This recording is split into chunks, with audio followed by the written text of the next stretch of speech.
Israel का Gaza में अस्पताल पर हमला, मासूम बच्चों, खवातीन और डॉक्टर समेत 500 से जायद फलस्तीनी शहीद, 600 से जायद जख्मी। इसराइल की बर्बरियत से कीमती जानें जाया होने पर फलस्तीन में 3 दिन का सोग, कौमी परचम सरनिगू रहेगा। हमास का इसराइली फौज के खिलाफ आखिरी दम तक लड़ने का ऐलान।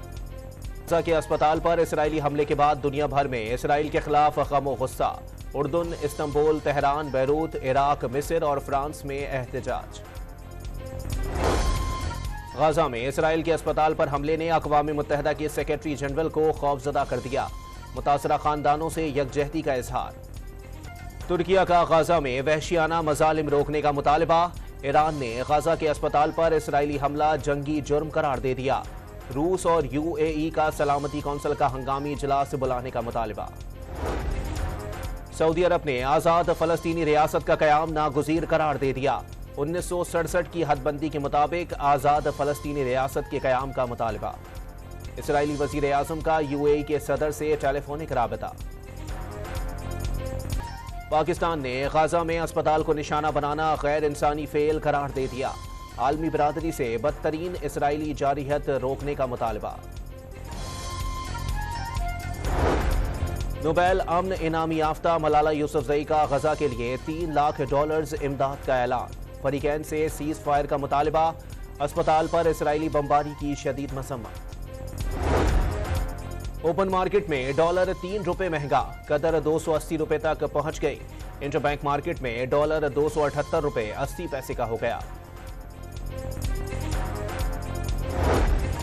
बीजिंग में तीसरा बेल्ट एंड रोड फोरम का इफ्तिताही इजलास। चीनी सदर का इफ्तिताही इजलास से खिताब में रोशन मुस्तकबिल के लिए इज्तिमाई चैलेंजेस का मिलकर मुकाबला करने पर जोर। लाहौर हाईकोर्ट ने लीगी रहनुमा हनीफ अब्बासी को एफिड्रीन केस में बरी कर दिया। अदालत ने ट्रायल कोर्ट की सजा का फैसला कलअदम करार दे दिया। इस्लामाबाद की ऑफिशियल सीक्रेट एक्ट अदालत का चेयरमैन पीटीआई को लंदन में बेटों के साथ टेलीफोन पर गुफ्तगू कराने का फिर हुक्म। जिना हाउस और अस्करी टावर जलाओ घिराव केस। लाहौर हाईकोर्ट ने खदीजा शाह की जमानत की दरखास्तें मंजूर कर ली। 2 रुकनी बेंच ने महफूज फैसला सुनाया। यूटिलिटी स्टोर्स ने 20,000 मैट्रिक टन चीनी खरीद ली। इखराजात मिलाकर कॉरपोरेशन को फी किलो चीनी ₹150 पड़ेगी। और वर्ल्ड कप में न्यूजीलैंड और अफगानिस्तान के दरमियान मैच कुछ देर बाद शुरू होगा।